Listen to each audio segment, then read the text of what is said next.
This is a video on game theory, that is, the study of strategic choices. In order to properly implement game theory, we need a world where strategic actors make predictable decisions. This leads us to the world of Pokemon.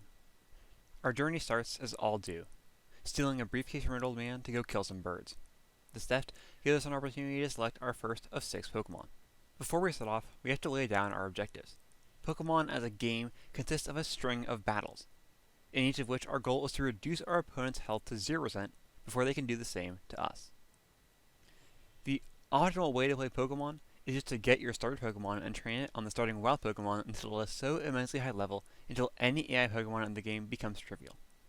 However, this wouldn't make for any interesting examples of game theory, so I'll choose to avoid it. Instead, we can exploit another key feature of Pokemon, its predictability. As the player, you will always have an informational advantage over the game. This informational advantage is what will facilitate the strategies we use to finish this run. For this run, I choose Piplup. This is for 2 big reasons. Firstly, the Empoleon our Piplup will become can learn 4 of the Hidden Machine moves needed to progress in the region, freeing up move slots for the rest of the team. Secondly, Empoleon is a special attacker, something which will be very important later. The early game consists of mostly just clicking pound over and over again, as it is our highest damaging move against everything that does not resist normal. Eventually, we will learn Bubble, but Bubble's effective 30 base power makes it still worse than Pound in every situation. On the way to the first gym, we catch a Zubat, and as we enter it, we immediately throw him into a rock. It's actually not that bad of a play. To explain it, we have to think about the opportunity cost. Opportunity cost is the value of choices you didn't make. It is the price that you pay for choosing one option over other potential ones. In this case, the other option was leaving Zubat in the back and having him contribute nothing to the fight, meaning I don't lose anything by leading him. On the other hand, there is a chance that Geodude misses its rock throw, which allows our Zubat to have a chance of hitting a Supersonic, confusing the first Geodude. However, even though we don't get that confusion, Piplup still easily sweeps this gym. The next gym leader is Gardenia and her grass types. This is the first fight where Zubat really shines. It has a 4x resistance to grass and access to the TM Pluck, which makes it the best answer in the early game to our Gardenia's grass type team. After Gardenia, we get access to 3 more members of our team, the first of which is a gift Togepi, which is great for dealing with minor battles I'll be skipping throughout this run because of its amazing support move pool, with Yawn and Encore to help the rest of our team switch in safely, as well as Wish to keep our team healthy if we need to stall. Next is Roselia. Roselia is a really strong grass type special attacker, and it helps the duel with bulky water types that our Empoleon struggles to deal damage to. It also learns Leech Seed, which speeds up a lot of fights where we need to wear down an especially threatening opponent. Finally is Eevee. Eevee will eventually evolve into a Flareon, which is a decent physical attacker, which we can use to deal with especially defensive teams. It also fills our Fire, Water, and Grass trio, giving us good coverage against every type but Dragon. Finally, Flareon's Fast Fire ability gives it immunity to Fire type attacks, making it a strong pivot to get Rosary into play without taking extra damage. Switching is a key mechanic in Pokemon, and the team that I am using takes full advantage of this. Let's say, for example, that after getting a KO with my Empoleon, the enemy trainer switches into a Grass type. They threaten to knock out in return, so the most reasonable option for me is to switch into my Crobat, which has a 4x resistance to Grass, and take it out with Pluck. Now my opponent switches into their Infernape. I know their Infernape will outspeed me and kill with Flare Blitz, therefore I can get a free switch into Flareon, knowing that Flareon is immune to Fire-type moves. Now that the AI knows it won't deal any damage with Flare Blitz, it will always use Close Combat, giving me another free switch into my Crobat, which has another 4x resistance to Fire-type moves like Close Combat. We can actually keep switching back and forth between Flareon and Crobat as long as we want, until the Infernape either runs out of moves and uses Struggle, or lowers its defense from Close Combat enough to die to an Aqua Jet from our Empoleon. The ability to stall out this way is why the team is designed primarily around immunities and effective immunities from 4x resistances, with Empoleon resisting Steel and Ice, Crobat resisting Fighting, Grass, Bug, and Ground, Togekiss resisting Ground and Ghost, and Eevee resisting Fire, and Roserade resisting Grass. For now, however, these immunities won't come into that much play, because the next gym leader, Fantina, gets easily swept by Crobat using Bite, especially since Crobat has a high enough special defense stat to shrug off a Side Beam from its Magius, making it easy to clean up even after she heals. Maylene also gets swept by Crobat, marking the halfway point for gyms and sadly the last easy gym for Crobat to solo. Crasher Wake is not only a difficult fight in Pokemon Platinum, but also the first fight that we are notably underleveled for. His Gyarados is very threatening, however after landing a Leech Seed and a lucky activation at Roselia's Poison Point, we slowly whittle it down. Next up is Floatzel, and for this stage of the game it is a huge threat. The only way we can beat this is by taking advantage of a unique mechanic. If an enemy Pokemon sees that one of its moves will KO my Pokemon, it will always use this. Otherwise, it will usually use a move that deals the most damage. In this case, Ice Fang will do the most damage to my Crobat, leaving it at low health. However, in this gym specifically, the AI will try and use Brine to kill Crobat, because this fight is designed to showcase Brine's unique mechanic of dealing double damage to Pokemon below half health. Fortunately enough, a Brine where my Pokemon is not below half health, followed by an Ice Fang, is still not enough to kill Crobat. This means that if we use healing items every turn after Weasel uses Ice Fang, we get the other turn to do damage until the Crobat either dies from Crobat's pluck or runs out of moves. After Floatzel is gone, the remaining Quagsire just dies to a good drain from Azalea. After the 5th gym, we get access to the item that makes the endgame possible while underleveled, the Choice Specs. Choice Specs gives a 50% boost to special attack, making our Empoleon and Roserade threatening despite being underleveled, in exchange for locking the user into one of their 4 moves. This 50% boost in power alongside the 50% same type attack bonus that makes moves like Empoleon Surf strong enough to pick up 1-hit KOs on Pokemon that even resist its attacks. The only issue after this item is equipped is speed, which we can compensate for by using X items. X items allow us to boost our Pokemon's offensive, defensive, and speed stats without having to use a move. This means that since most major fights lead off with a weak or passive Pokemon, we can easily boost our Pokemon stats enough to outspeed and KO the entire enemy team right from the beginning of the fight.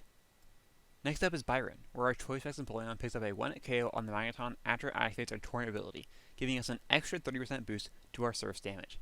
Next, we heal on the Steelix because I forgot that it isn't sturdy before taking it out as well.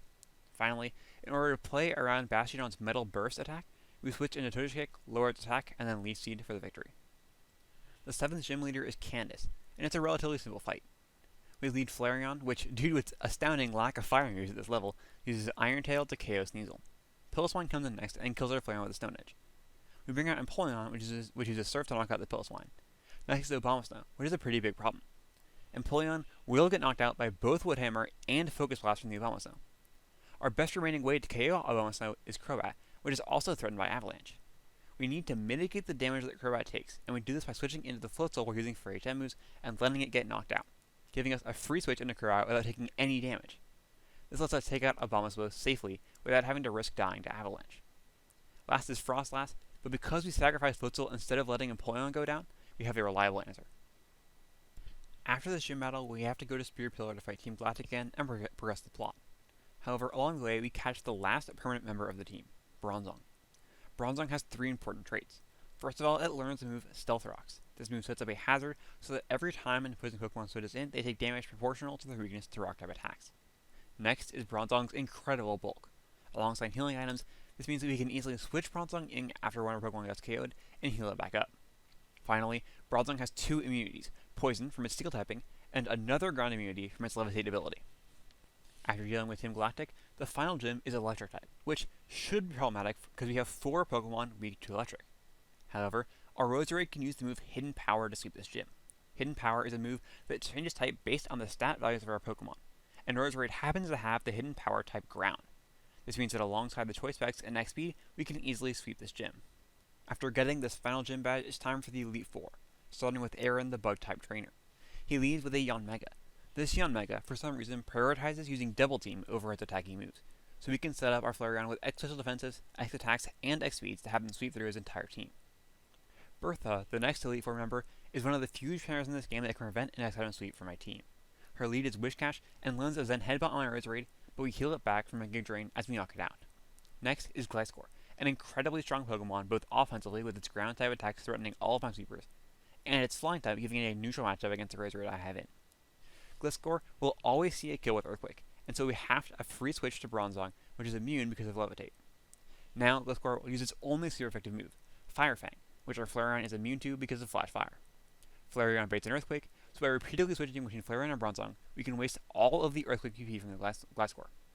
Normally, I would sacrifice Flareon for a free switch into Empoleon, and see from there. However, as I was sacrificing Flareon, I happened to burn the Gliscor, meaning it is now faster and safer to set up and sweep with Roserade. Flint, the third Elite Four member, is another easy X-Hound sweep. His Houndoom lets us set up special defense buffs to survive as stun moves and flamethrowers, and by timing our items with the turn Sun runs out, we can set up enough X special attacks and X speeds to sweep the entire team. You may be noticing a pattern by now, but like almost every other fight in the endgame, the final Elite Four member is also swept by X items. the Mr. Mime that Lucian leads with only has one move that can deal substantial damage to Empoleon, Thunderbolt. Alongside nice special defense, Thunderbolt does not one-hit KO unless it gets a critical hit, which is only a 1 in 16 chance. Unless Mr. Mime gets a critical hit on 6 out of 15 of its Thunderbolt usages, X items guarantee a victory on this fight. Cynthia is one of the few fights in the game that could prevent an X item sweep. However, due to a quirk of the AI, we are able to still sweep Cynthia. Cynthia leads with her Spiritomb, which is often considered an incredibly weak Pokemon. It only has special attacking moves, and her Empoleon has amazing special defense, which means you can easily set up X items.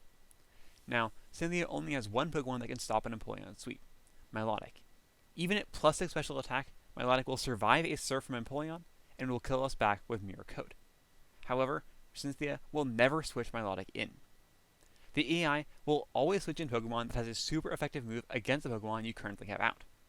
Now for Empoleon, that means Ground-type moves, Fighting-type moves, and Grass-type moves will be prioritized when choosing a Pokemon.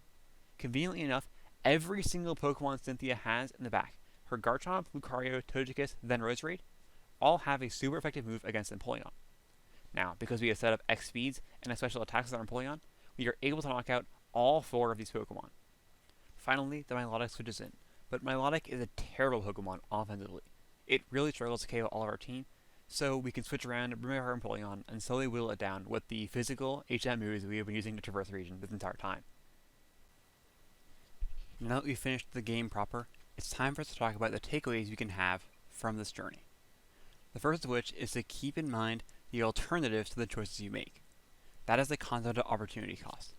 Even if the benefit of a choice is marginal, if there's no other choice to be made, or if the other choices have even less of a benefit, you should always go ahead and make a choice, even if it seems like it only gives a small benefit. The second big idea is more subtle, and it's planning backwards. If you're in a situation where you have to analyze the consequences of multiple choices, multiple possibilities, you always start with the last one. In this case, when I was planning the run, I started with Cynthia's fight, and then worked backwards to see what tools I needed to beat Cynthia, and how I could make sure that I could get those tools available to me in the most efficient way possible. That is the idea of working backwards, and that is how actual game theorists solve things like auction problems and other actually important games to the lives of people. In any case, thank you for watching, and I hope you learned something today.